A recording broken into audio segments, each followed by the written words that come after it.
We have no prayer request. Praise God. We'll continue to pray also for Sister Beth. Yes. Praise God. Nilibet. Hallelujah. She's in a critical condition. Praise God. And may the Lord, praise God, will touch her body. Praise God. She's in the hospital. Praise God. Hallelujah. 2 Corinthians chapter 13, verse 14. Here is the word of the Lord. The grace of the Lord Jesus Christ. Everybody shout, the grace of the Lord Jesus Christ. The grace of the Lord Jesus Christ. And the love of God. Everybody say, and the love of God. And the love of God. And the communion of the Holy Ghost. Everybody say, and the communion of the Holy Ghost. And the communion of the Holy Ghost. Paul said, be with you all. Amen. Be with you all. Amen. In 1 Corinthians chapter 1, verse 5 and 6. Okay, 1 Corinthians chapter 1, verse 5 and 6. That in everything ye are enriched. Everybody shout, enriched. Enriched. By him in all utterance and in all knowledge. Verse 6. Even as the testimony of Christ was confirmed in you. The greatest question this afternoon to all who are following the Lord Jesus Christ is this: can the testimony of Jesus Christ be confirmed in us? Praise God. If we say that God is love, can the world see the love of Christ in your life?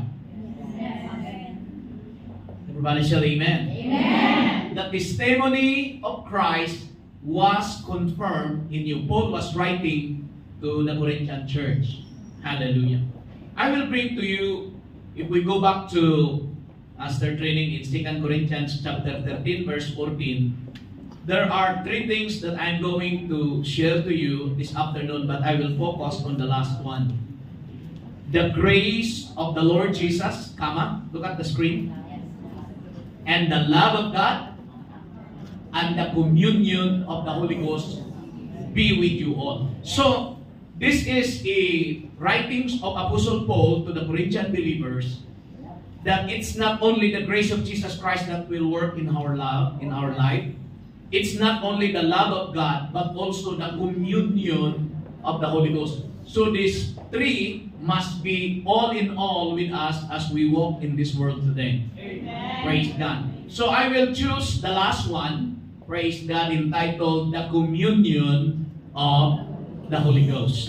Shall we bow down our head and let us pray unto the Lord, and let us ask the Lord wisdom, let us ask the Lord knowledge. Praise God, that when we are going to present and hear this word, it's easy for us to grasp and understand it, and we will, by the help of God, we will apply those biblical principles into our daily life. Heavenly Father, we've come to you, Lord. Hallelujah, with thanksgiving in our heart. Thank you, God, for the protection, for the whole week. Thank you, God, for the strength. Thank you, Lord, of the blessings. Hallelujah. You added days and years in our lives, and today we are standing in this holy ground. I pray, O Lord, that the preaching of your word will be so powerful, O Lord, that it will awaken, praise God, our inner being. Hallelujah, to have a communion of the Holy Spirit. Thank you so much, Lord. Bless our guests and visitors. Hallelujah. Before they step out in this building, they will experience the new birth experience that you have told us in John chapter 3. Thank you so much, Father. We bless your name. In Jesus' name, everybody shout amen. Amen. You may now take your seats, and may the Lord bless us all. Praise God. Hallelujah. Now, there are three, as I have told you, there are three things that Apostle Paul mentioned that he hoped that these three will be in our lives, will go with us, he said, and be with you all. The first, praise God, that he mentioned is the grace of our Lord Jesus Christ. In 2 Timothy chapter 2, verse 1, this is what the scripture said. Thou therefore, my son, be strong In the grace. Everybody shout, in the grace. In the grace. That is in Christ Jesus. The supernatural strengthening you need doesn't come because you deserve it. God makes His supernatural power available to you and for me, and it's for free. Whether you like my statement or not, hallelujah, male or female, professional or not, skilled worker or domestic helper, a mom, praise God, or a child, as long as you are a believer of our Lord Jesus Christ, this supernatural power is available to all for us, and it's for free. Everybody shout amen. Amen. Paul said, I am that I am because of the grace of God. Amen. You arrived here in Hong Kong, it's not because of your ability and skill. It is just by the grace of God. Now we need to understand this.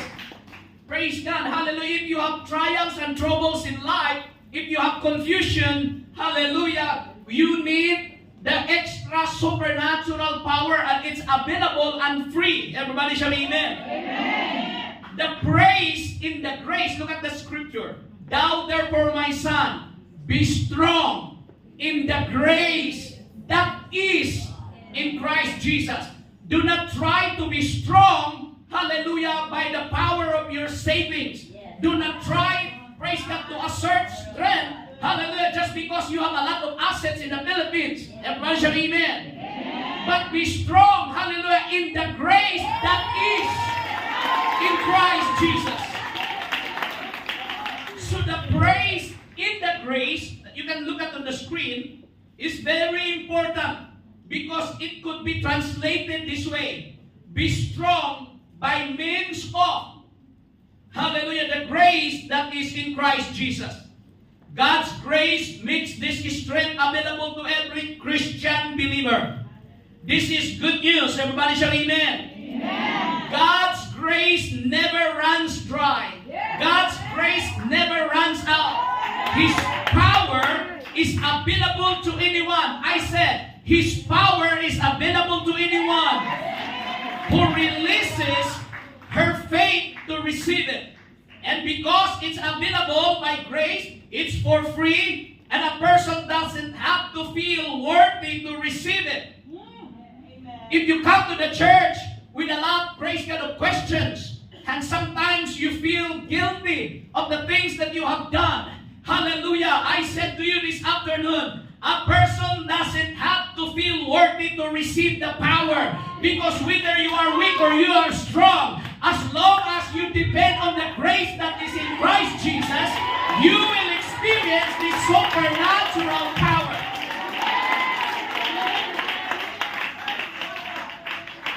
Paul said, the grace of our Lord Jesus Christ. He mentioned the second one, the love of God. So it's not just the grace of Jesus Christ that Paul was, praying and hoping that the Corinthian believers should have, praise God, in their life.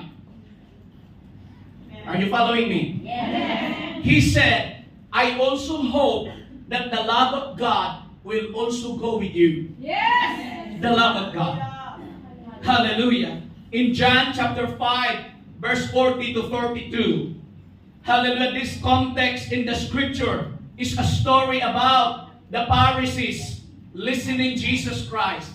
And because of their hypocrisy, and because they don't receive the statement and the words of Jesus, they don't receive the testimony of the Lord, Jesus told them by these words. Look at the screen.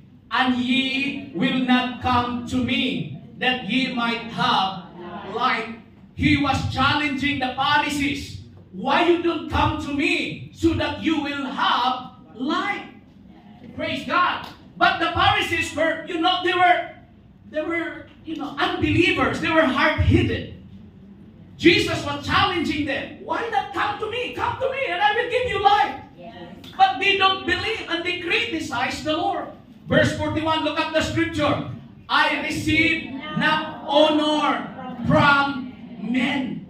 It's not just like the politicians, hallelujah. They want the praise and the honor from men because they want your vote. Everybody shout amen. When we come to the church, we don't want to receive the honor of men. We want to receive the honor that comes from God. Verse 42. Look at this. And he said to the Pharisees, but I know you, that ye have not the love of God in you. When you live a hypocrisy, when you live a life of hypocrite spirit, praise God. Praise God, you live as if you are like that, but it's not. Sometimes we can smile to our sister, but in our spirit, we get angry to them. No, you don't do that. Everybody shout amen. Amen. You can text your husband, I love you, darling, but inside your heart, sabi mo, kailan pa kaya ito mamatay, itong partner ba? It's bad. It's not good. You smile to your employer, a very sweet smile, but in your spirit, you don't like them. It's not good. That's what pharisaical attitude is all about. That is why Jesus said, and he told the Pharisees, I know you, that ye have not the love of God in you. So Paul was telling that it's not just enough that the grace of Jesus Christ will go with us, but also the love of God. Because if the love of God will go inside of our heart, we will not live a life of hypocrisy. Everybody say, praise the Lord. Praise the Lord. Listen to me, in 2 Thessalonians chapter 3 verse 5, this is what Paul was written to the book of Thessalonians. And the Lord, can you read it with me? And the Lord direct your hearts into the love of God and into the patient waiting for Christ. Pastor, Jesus said that He will come. When? It's been too long. My grandpa already died. And my grandpa told me when I was 6 years old that Jesus is coming soon. And now I am now a grandma. And Jesus did not come back. Where is the promise? And sometimes you give up. Oh, I will go back to the world. I will go back to my old lifestyle. And this was the words of Paul, hallelujah, being inspired by the Holy Spirit in the book of Thessalonians. And the Lord direct your hearts into the love of God. The Bible did not say, and the Lord will direct your heart into many a bang.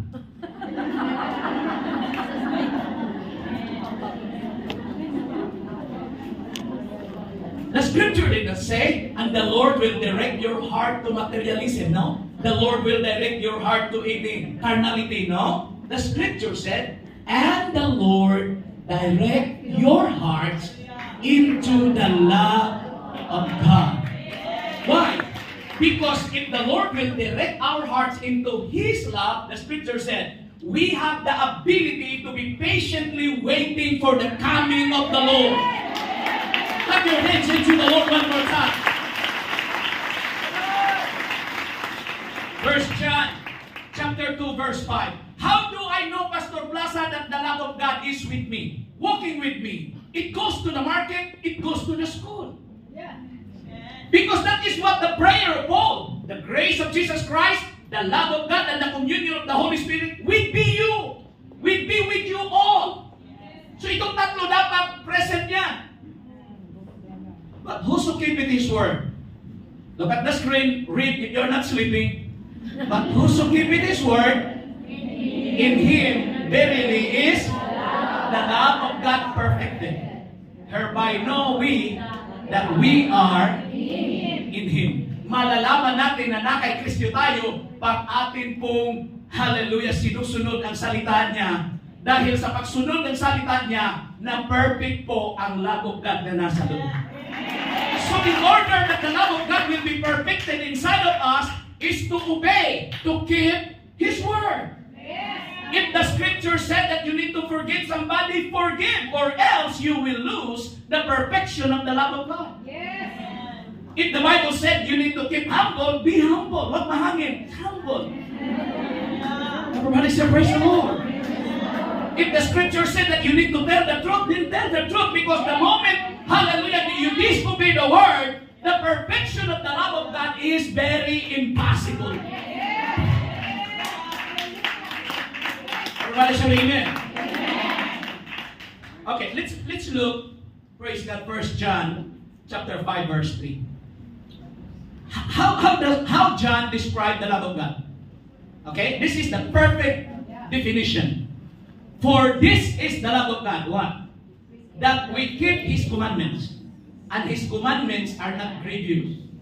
The commandments of God are not heavy. The commandments of God is not difficult. Love one another. It's not difficult. Pastor, napakahirap kasi hindi yan nabayad ng utang. For this is the love of God that we keep His commandments. Jude chapter 1 verse 21. Look at the scripture. Keep yourselves in the love of God. Hallelujah. Looking for the mercy of our Lord Jesus Christ unto. Now let us break that word one by one. Keep yourselves in the love of God. Now if you have an enemy, do you think you can keep the love of God? Ano? If you keep fighting with your husband, do you think you are in the love of God? Ay, wag makialam ang Diyos, Pastor, sa amin lang yung dalawa. Remember, when you say, yes, I do in the altar of God, God is in the middle and He was the witness. Everybody say, praise the Lord. Praise the Lord. How to keep ourselves in the love of God, Pastor Plaza? Always look. Praise God to the mercy of the Lord. Lord, have mercy on me. Yeah. Because if you will not look unto Jesus, who is the author and the finisher of our faith, we may fail. Because when you come to the church, praise God, you look at leaders, pastors, praise God, we are just human. Yes. We are not perfect like you. That's a very scary statement, huh? Paul said, do not compare yourselves against another. Because that is foolishness. Do not compare yourselves. Because if you try to compare yourselves to another, praise God, it's not biblical. It's demonic. That's what the scripture said. Oh, Pastor Plaza, we are just the same in the agency. We come to Hong Kong in 2008. Now, her salary is 8,000. My salary is just minimum. This is unfair. Do not compare yourself. Because maybe her employer is generous and your employer is horrible. So, you don't compare. Pastor Plaza, nung nagsama kami sa agency noon, mas puti ako sa kanya. Bakit ngayon nabaliktad? Huwag mainggit. Kasi hindi ko alam kung ilang tulinada ang paputi ang naubos niya. So the best thing is to keep ourselves in the love of God. Keep in the fellowship. Be in the house of the Lord. Everybody shout amen. Well, that's my introduction. Praise God for the two topics. The grace of our Lord Jesus Christ and the love of God. That's not my preaching. My preaching this afternoon is in the third one. The communion of the Holy Ghost. Because this is where we struggle.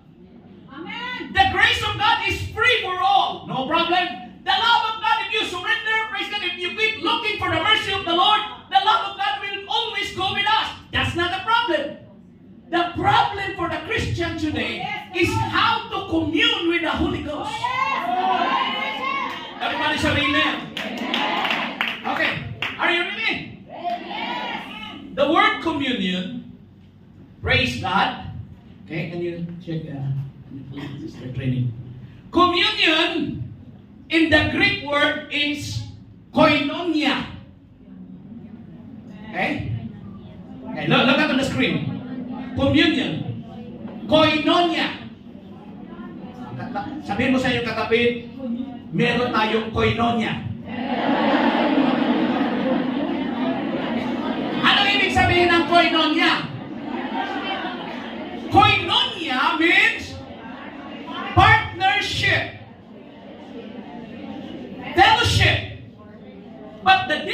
meaning for this koinonia is what we call a relationship that bears a measure of responsibility for another. What, Pastor Plaza? A relationship that bears a measure of responsibility. Now, I will ask you a direct question. Why you send money to the Philippines?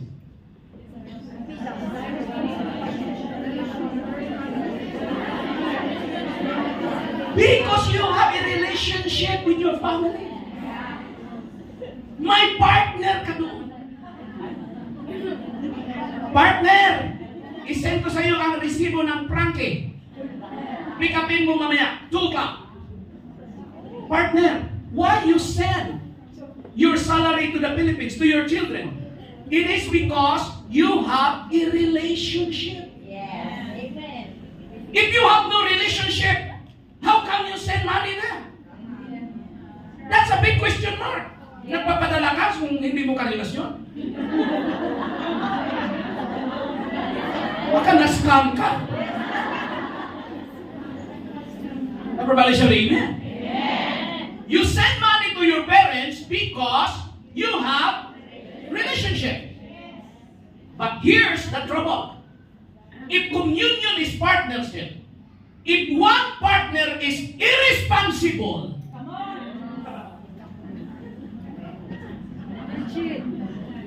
ayun na po, magdugtong.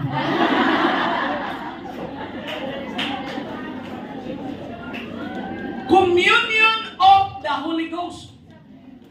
Now listen to this. This is very interesting. Because there are people who are willing to suffer even in their irresponsible behavior. Kahit ang pera nila ay nilalasing ng husband, mga kapatid, padala pa rin ang padala. Bakit? Pastor, to save my relationship. Well, I cannot advise you in that because it is a forced, hallelujah, of love from your heart. Meron talagang taong willing maging martir. Yes. Martir sa pagmamahal. Everybody shout partnership. Partnership. Just as the Holy Spirit wants to become your partner, He also wants to assume, listen to this, the Holy Spirit wants to assume, hallelujah, great responsibility for you in this world. If you wish, He will stand by and watch you try to do it all alone. But if you will open your heart to the Spirit of God, He will assume a more active role in your life. He wants you to know that you are not alone and that He will take responsibility for you. When Paul said to the Corinthian church, I want not just the grace of the Lord, not just the love of God, but the communion of the Holy Ghost. What does it mean? Be a partner of the Holy Spirit. Because if you will open your heart to the Holy Spirit, He will assume an active role in your life. Now the scripture said that the Holy Spirit is not just for speaking of tongues. I want to correct you. This is not about speaking of tongues. The Holy Spirit is living in us so that He will... Listen to me. I want muna kayo papalakpak. I want you to understand this. Kasi palakpak kayo ng palakpak tapos ugali, the same pa rin. Listen to this. Totoo mga kapatid eh. Imin tayo ng imin. Pero ako galing walang pagbabago, hindi yan. Ang gusto ng mga ngaral ay ito. Praise God, bilang isang apostolic preacher, I am an apostolic preacher. Hallelujah. The purpose of the Holy Spirit that dwells in us is to help us conform to the image of Christ. Tutulungan tayo ng Holy Spirit para maging ayos po ang ating itsura, ang ating ugali sa anak ng Panginoon na si Kristo Jesus. Listen to this. The Holy Spirit is there to conform, to help us to conform in the image of His Son. When the Holy Spirit lives inside of you, He will help your thought. Tutulungan niyo ang iyong pag-iisip. Kung ikay nabagabag, Pastor, may bagyo dumaan sa Pilipinas. Sunod-sunod, Pastor. The Holy Spirit will help your mind. Strengthen. I am with you. Don't worry. I can supply your needs. I can protect your family. So the Holy Spirit will help us to conform to the image of His Son. What is the image of Christ Jesus? Righteousness and holiness. Everybody shout, praise the Lord. Praise the Lord. Praise God. So the question this afternoon, will you allow the Holy Spirit to have an active role in your life? If you will open your heart, because this is partnership. If you have a business partner and your business partner is very irresponsible, you better stop with your business. But the Holy Spirit, praise God, that is why Paul said, grave not the Holy Spirit.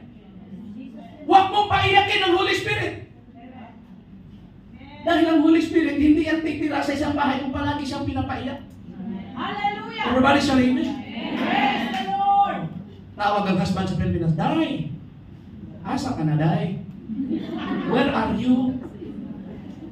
Nandito ako sa worldwide. Worldwide, nasa loob ka lang ng toilet. If you tell a lie, the Holy Spirit will grieve. During your day off, you already have a vow to the Lord. Lord, lahat ng day off ko sa Hong Kong, punta talaga ako sa simbahan. Tapos ngayon, wala ka na sa simbahan. Mag-grieve ang Holy Spirit kasi because you have a vow unto the Lord that every time you have a day off, you should be in the house of the Lord. Amen. Everybody shout amen. Amen. Now think about this. If the Holy Ghost is your partner in your life, just imagine, if the Holy Ghost is your partner, the scripture said that He will bear much responsibility for you in this world. Everybody shout, praise the Lord. Praise the Lord. Hallelujah. What will happen, Pastor Plaza, if the Holy Ghost, praise God, will stay in your life? Will go with you every day. Don't worry. My preaching is so sure. According to 1 Corinthians chapter 1, verse 5 and 6, this is what the scripture said. Hallelujah. That God will enrich. Okay? The word enrich is there. Praise God, pakiclick sister training. Sa sunod nito na. Okay. Enrich means plosius in Tagalog. In Greek, plosius. It means extreme, vast wealth. Praise God. Everybody shout amen. Amen. That God will enrich you in everything. What do you mean by that? In 1 Corinthians 1:5, Apostle Paul said, so that the testimony of Christ can be confirmed in you, God will enrich you in everything. Even in speech. Praise God. That's the word. Enrich. Plosius. Extreme. Or vast wealth. Sino taga-baryo? Ako taga-baryo. Amen. Pero yung mukha niyo taga-syudad eh. When I walk in my barrio, I have no idea, Sister Lucy, that there would be many gold under the ground. But I have no idea if there is really a gold under the ground.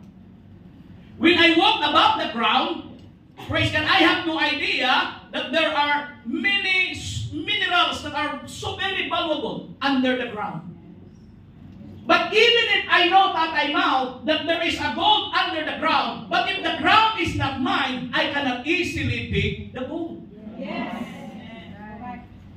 Pastor, may gold sa inaapakan mo. Ay, hindi naman natin lupa ito. Bawal yun. You can only take everything inside under the ground, should I say, if you own the land, ground.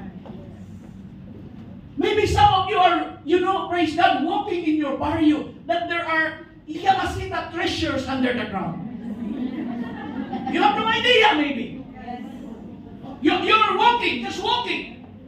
And even to buy rice, you have the difficulty to buy rice, even it's 20 kilos. Praise God, 20 pesos per kilo. Praise God. But if you have the idea only that there's a Yamasita treasure under the land, praise God, where you are walking every day, then it would be a great opportunity for you to become enriched. You have a vast wealth. Now listen to this. Praise God. 1 Corinthians 1:5, Sister Trini.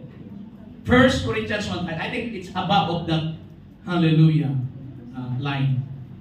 That in everything ye are enriched by Him in all utterance. Because before Christ came into our life, sometimes we are shy to share the gospel.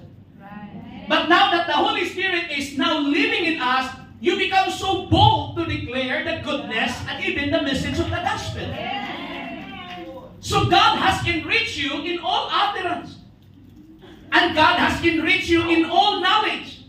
Verse 6, so that the testimony of Christ, praise God, can be confirmed in you. Everybody say amen. Amen. Now listen to this. Don't settle for spiritual poverty. You have every right to expect an abundance of manifested promises. You have the right to expect an abundance of power. You have the right to expect an abundance of spiritual gifts in your life. These spiritual riches are yours by the virtue of your relationship with Jesus. So without that relationship, Sister Lucy, it's impossible to experience this vast wealth in the Spirit. Everybody say, praise the Lord. The day you were placed in Him, they legally become yours. The moment you receive Jesus, the moment you call and you surrender your life to Him, by water baptism, repentance, hallelujah, from dead works, and receiving the gift of the Holy Ghost, all the riches of God, hallelujah, become legally yours. In God's eyes, you are a spiritual plutocrat, so loaded with spiritual assets and treasures that you will never be able to fully explore or exhaust all of them in your lifetime. What do you mean by plutocrat? Before you go home today, you can Google that word plutocrat. Plutocrat. A plutocrat, praise God, is an individual person or group of persons that is so very wealthy that they can lobby, praise God, to the politicians and change the policies in favor of their businesses. Hallelujah. Kung sa atin sa Pilipinas, tinatawag sila mga oligarchs. They are not in the position, but because of their influence and money, they can change policies. Everybody say amen. So when you are in Christ Jesus, you are a spiritual plutocrat. Yes. You are loaded with, if you walk in the Spirit, that assets is open for you. You can commune the Holy Spirit every day. Because the Holy Spirit is your partner, not just every Sunday. Now think about this. Make no mistake. The mission of the Holy Spirit, the rule, ang papel ng Holy Spirit is not just Sunday. The Holy Spirit will not tell Sister Lucy, okay, I will enter into the body of Sister Lucy every Sunday. Monday to Saturday, bahala na siya. That's not partnership. Sino may partner ngayon? Amen. Hindi, parang duda ako, Sir Joy. Nag-amen, Sir Joy. Praise God. Praise God. No, I'm okay. Sino may partner ngayon, mga kapatid? Boyfriend. Sino may boyfriend? Wala. Napaka-poor naman. Sino may one husband? One. Kasi naman. Langanin yung iba eh. One husband. One husband. One Lord. So you have a partner. Praise God. You cannot tell your partner, because I'm here in Hong Kong, off muna tayo, call off muna tayo, kalimutan muna tayo yung mag-asawa. Praise God. No, you cannot do that. Because whether you are far or near, praise God, that's your partner. So whether you are far, praise God, wherever you go in this world, the Holy Spirit is responsible for you. Praise God. So that is why the scripture said, if we live in the Spirit, let us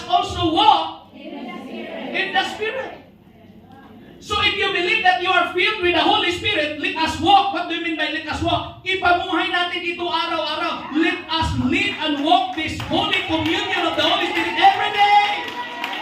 Clap your hands to the Lord one more time.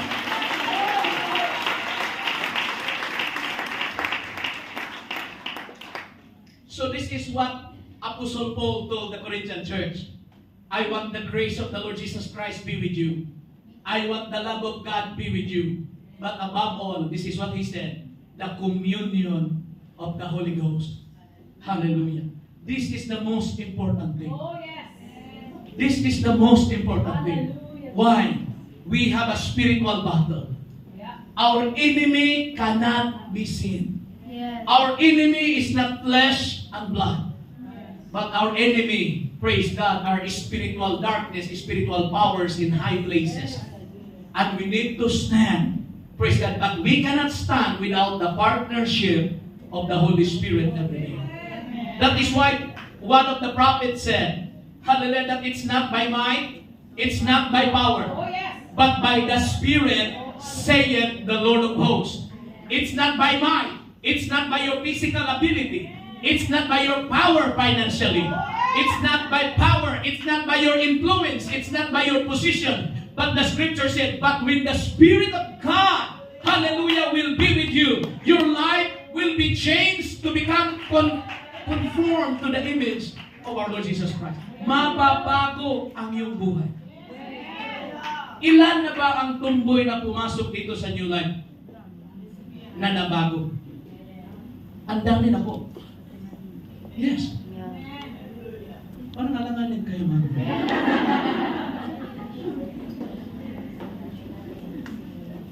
I cannot name names. They are here.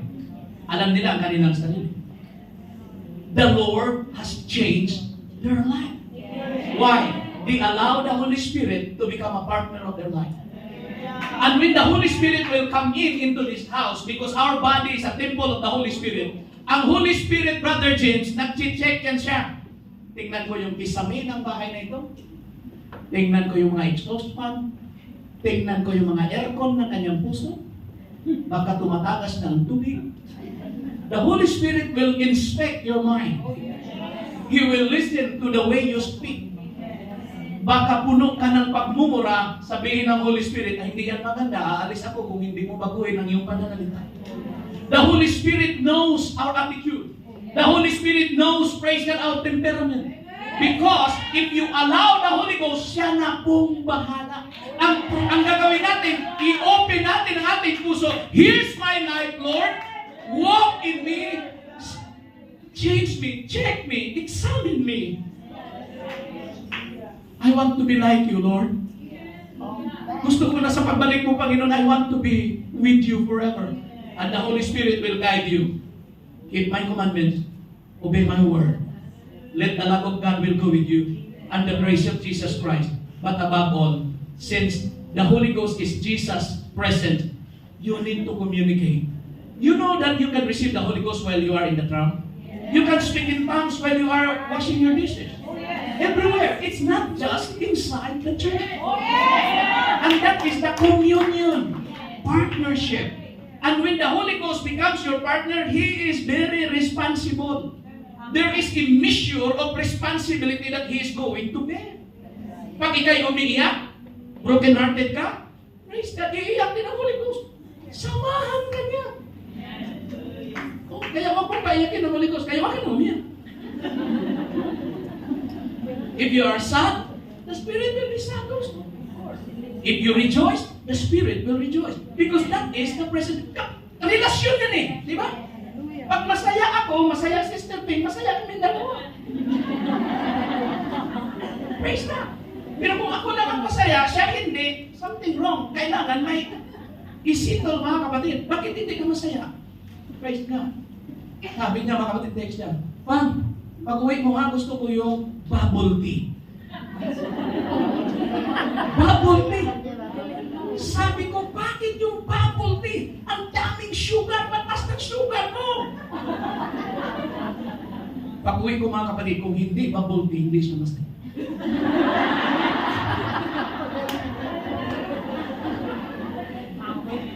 So ngayon, I am in the middle. Could I be a responsible partner? Kasi Kasi gusto ko pa siyang tatagan sa mundong ito. Yes. Or I want him to be happy in a very short time. Yes. May taga-thirsty group. Pastor Plaza, maraming Sprite dito, maraming Coke, dalhin nyo ito sa bahay. Sabi ni Stephen, sige, dalhin yan sa bahay kasi gagamitin natin yan sa pagluto. Luto ba? Mga kapatid, pag natulog na siya, buhos ko mga kapatid sa toilet.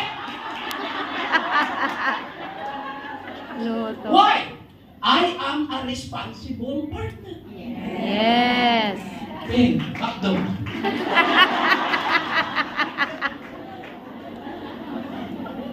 That is why when the Holy Spirit, praise God, works in your life, and then the preacher will preach, the Holy Spirit will allow, hallelujah, and guide my thoughts and my words to attack your behavior. Para bang, Pastor Plaza, ako na naman ang natatamaan ay. Hoy! Oy. Ang Holy Spirit ang nag-guide sa akin, mabanggit ko yan. Dahil responsible siya. Kung ikaw married na at may mga kurida-kurida na mga itim-puti o blue, pagdating dito sa church, kayo'y ma-review, the Holy Spirit is very responsible for your life. Yes. Everybody say, praise the Lord. Would you agree with me? Praise God. So do not be angry. Do not become indifferent. Praise God. Pag natamaan ka, nasagasaan ka sa Word of God, niloob ng Holy Spirit. Dahil alam ng Holy Spirit, kung hindi ito masasagasaan, kung hindi ito iyak, hindi ito mag-repent, na impyerno to. Yes. Hallelujah. O maybe may boyfriend ka na. Pero unbeliever, lasinggero, pinagpirahan ka lang. Darling, padala ka ng pera. Puro lang padala. Ano nangyayari ng boyfriend ko? Ako na lang bumubuhay nito. Narinig mo yung preaching, Pastor Plaza. Stop mo yan, sis. Holy Spirit pala yun.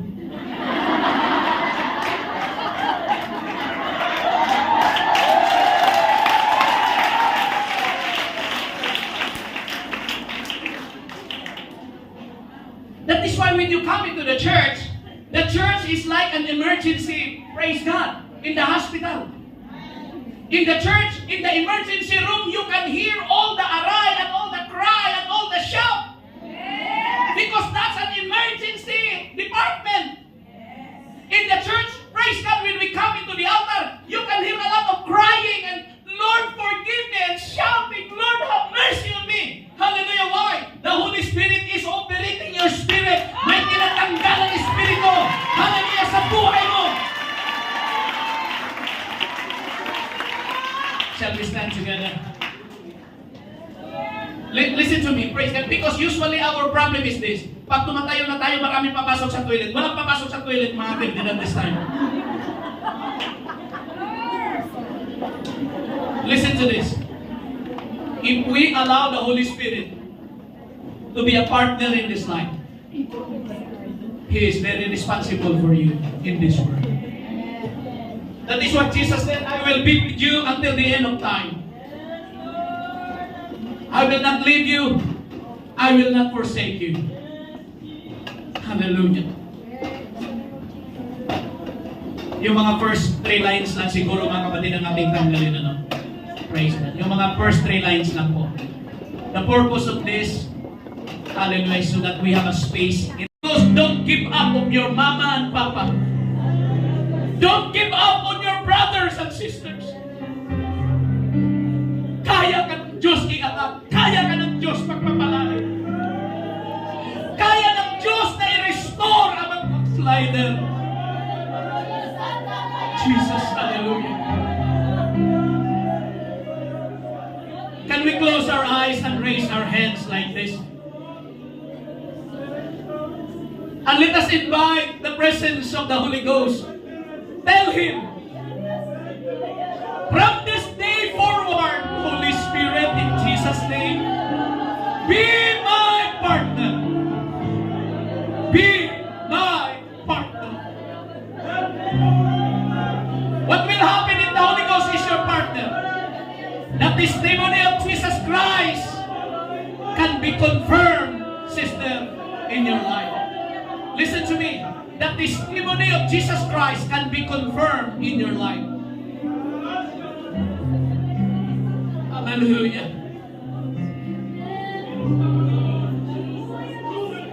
Kung sino may bisita, dalhin natin dito. We will pray for them. We love you in the name of Jesus. Bring the love of God into your life.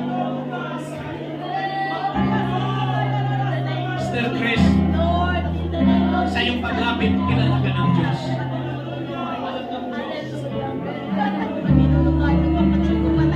Alam ng Diyos kung ano yung kabigatan mo. Sister Lovely, Sister Maria, Sister Janet, sa iyong paglapit pa lang, sa pag-marcha mo pa lang dito sa unahan, inaantay ka na ng Holy Spirit. I want to be your partner.